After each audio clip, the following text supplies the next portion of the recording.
Welcome back dears. നോമ്പ് തുറക്കി ഒരുപാട് തരം വിഭവങ്ങൾ നമ്മൾ ഉണ്ടാക്കാറുണ്ട് അല്ലേ? വിവിധ തരം പോളകളും നമ്മൾ തയ്യാറാക്കാറുണ്ട്. നല്ല ടേസ്റ്റി ആയിട്ടുള്ള ഒരു ഇറാനി പോള എങ്ങനെ ഉണ്ടാക്കുന്നത് നമുക്കൊന്ന് നോക്കിയാലോ. ഞാനിവിടെ ഒരു 150 ഗ്രാം ബോൺലെസ് ചിക്കൻ എടുത്തിട്ടുണ്ട്. ബ്രസ്റ്റ് പീസാണ് എടുത്തിട്ടുള്ളത്. നന്നായി കഴുകി വൃത്തിയാക്കി ചെറിയ കഷ്ണങ്ങളാക്കി മുറിച്ചെടുത്തിട്ടുണ്ട്. ഇതിലേക്ക് ആവശ്യത്തിനുള്ള ഉപ്പ്, 1/4 ടീസ്പൂൺ മഞ്ഞൾപ്പൊടി, 1/2 ടീസ്പൂൺ മുളക് പൊടി, അതിൻ്റെ കൂടെ തന്നെ ഒരു പകുതി ചെറുനാരങ്ങയുടെ നീര്, ഇത്രയും ഞാൻ ചേർത്ത് കൊടുക്കുന്നുണ്ട്. ഇതെല്ലാം കൂടി നമുക്ക് നന്നായിട്ടൊന്ന് യോജിപ്പിച്ചെടുക്കാം. നിങ്ങൾക്ക് വേണമെന്നുണ്ടെങ്കിൽ ജിഞ്ചർ ഗാർലിക് പേസ്റ്റൊക്കെ ചേർക്കാം കേട്ടോ. ഞാനിപ്പോൾ അതൊന്നും ചേർക്കുന്നില്ല. ഇനി നമുക്ക് 15 മിനിറ്റെങ്കിലും ഇതൊന്ന് മാരിനേറ്റ് ചെയ്യാനായിട്ടൊന്ന് മാറ്റി വയ്ക്കാം. ഇനി നമുക്ക് ഒരു പാനിലേക്ക് 2 ടേബിൾ സ്പൂൺ ഓയിൽ ചേർത്ത് കൊടുക്കാം. സൺഫ്ലവർ ഓയിലാണ് കേട്ടോ ഞാൻ ചേർത്തിട്ടുള്ളത്. വെളിച്ചെണ്ണ എടുക്കാതിരിക്കാനായിട്ട് പ്രത്യേകം ശ്രദ്ധിക്കണം. ഇനി നമ്മൾ നേരത്തെ മാരിനേറ്റ് ചെയ്ത് വെച്ചിട്ടുള്ള ചിക്കൻ്റെ പീസസ് നമുക്ക് ഈ എണ്ണയിലിട്ടിട്ട് ഒന്ന് വറുത്തെടുക്കണം. ചെറുതീയിൽ വെച്ചിട്ട് നമുക്ക് 2-3 ബാച്ചായിട്ട് വേണമെന്നുണ്ടെങ്കിൽ ഈ ചിക്കനൊക്കെ ഒന്ന് വറുത്തെടുക്കാം. ഒരു വശം അത്യാവശ്യം ഒന്ന് മൂത്ത് വന്നു കഴിഞ്ഞാൽ നമുക്ക് തിരിച്ചിട്ട് എല്ലാ വശവും ഒരേപോലെ ഒന്ന് വറുത്തെടുക്കാം. ഇത് അത്യാവശ്യം ഒന്ന് മൊരിഞ്ഞ് എന്നാൽ ചിക്കൻ നന്നായിട്ട് വെന്ത് വന്നു കഴിഞ്ഞാൽ നമുക്കിത് എണ്ണയിൽ നിന്ന് കോരി മാറ്റാം. ഇതുപോലെ നമുക്ക് ബാക്കിയുള്ള എല്ലാ ചിക്കൻ പീസസും വറുത്തെടുക്കാം. എന്നിട്ട് ഇതൊരു സൈഡിലേക്ക് ഒന്ന് മാറ്റി വയ്ക്കാം. ഇനി അതിലേക്ക് എണ്ണ ബാക്കിയില്ല എന്നുണ്ടെന്നുണ്ടെങ്കിൽ അതിലേക്ക് 2 ടീസ്പൂൺ ഓയിൽ കൂടി നമുക്ക് ചേർത്ത് കൊടുക്കാം. ആ സെയിം പാനിലേക്ക് തന്നെ ചേർത്താൽ മതി. ഇനി ഇതിലേക്ക് 1/2 ടീസ്പൂൺ ഇഞ്ചി പൊടിയായിട്ട് അരിഞ്ഞത്, 2 ടേബിൾ സ്പൂൺ വെളുത്തുള്ളി പൊടിയായിട്ട് അരിഞ്ഞത്, ഇത്ര ഞാൻ ചേർത്ത് കൊടുക്കുന്നുണ്ട്. ഇനി ഇത് രണ്ടും കൂടി നമുക്ക് ചെറുതീയിൽ വെച്ചിട്ട് നന്നായിട്ടൊന്ന് വഴറ്റിയെടുക്കാം. ഇത് ചെറുതായിട്ടൊന്ന് വാടി വന്നു കഴിഞ്ഞാൽ അതിലേക്ക് 2 വലിയ സവാള ചെറിയ ക്യൂബ്സായിട്ട് കട്ട് ചെയ്ത് ചേർത്ത് കൊടുക്കുന്നുണ്ട്. ഇനി ഇതെല്ലാം കൂടി നമുക്ക് ചെറുതീയിൽ വെച്ചിട്ടൊന്ന് മൂപ്പിച്ചെടുക്കാം. ഈ സവാളയൊക്കെ ഒരു ലൈറ്റ് ഗോൾഡൻ ബ്രൗൺ കളറായിട്ട് വന്നു കഴിഞ്ഞാൽ അതിലേക്ക് 1.5 ടീസ്പൂൺ കാശ്മീരി മുളക് പൊടി ഞാൻ ചേർത്ത് കൊടുക്കുന്നുണ്ട് കേട്ടോ. ഈ കാശ്മീരി മുളക് പൊടി ആകുമ്പോൾ നല്ല കളർ ഉണ്ടാവും, എന്നാൽ ഒരുപാട് എരിവുണ്ടാവില്ല താനും. വേറെ നമ്മൾ പച്ചമുളകോ അല്ലെങ്കിൽ കുരുമുളക് പൊടിയോ ഒന്നും ഈ മസാലയിലേക്ക് ചേർക്കുന്നില്ല കേട്ടോ.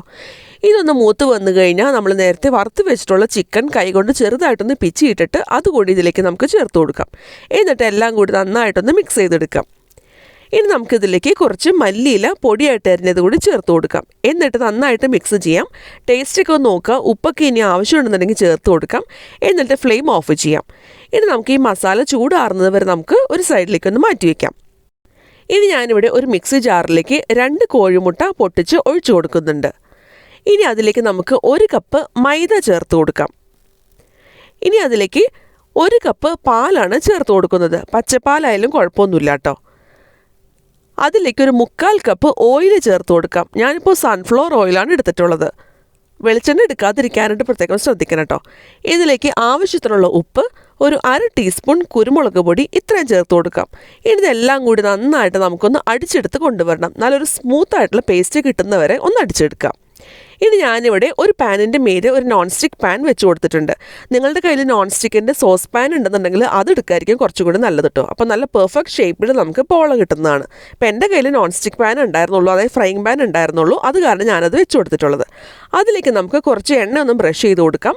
എന്നിട്ട് തയ്യാറാക്കി വെച്ചിട്ടുള്ള മുട്ടയുടെ മിക്സ് പകുതി ഭാഗം ഒഴിച്ചു കൊടുക്കാം. എന്നിട്ട് മൂടി വെച്ചിട്ട് ചെറുതീയിൽ വെച്ചിട്ട് 5 മിനിറ്റ് നമുക്കൊന്ന് വേവിച്ചെടുക്കാം. ഇപ്പോൾ നമ്മുടെ മിക്സ് ഒരു പകുതി കുക്കായിട്ട് വന്നിട്ടുണ്ട്. ഇനി അതിൻ്റെ മീതെ നമ്മൾ നേരത്തെ തയ്യാറാക്കി വെച്ചിട്ടുള്ള ചിക്കൻ്റെ മിക്സ് നമുക്ക് ഇട്ട് കൊടുക്കാം.